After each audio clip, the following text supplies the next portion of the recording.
So guys দেখো মাম্মাম কি করেছে। আমি শুধু প্রদীপটা দেখাতে, সন্ধে হয়ে গেছে, পুজো দিচ্ছি। তো প্রদীপ দেখাতে, এই যে প্রদীপ দেখাতে আমি একটু আমার ঘরে গেছিলাম।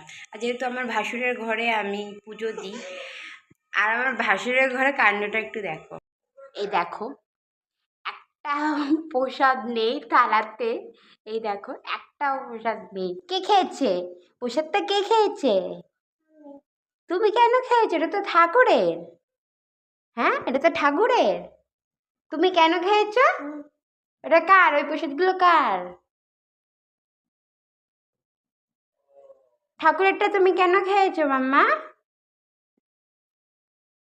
তাকাও তাকাও, তুমি কেন করেছো? বলো সরি। বলো, বলো সরি, বলো সরি, বলো। কান ধরো, কান ধরো। দুই কান, দুই কান। হ্যাঁ বলো, আর করবো না। হ্যাঁ, মনে থাকবে? ঠিক আছে।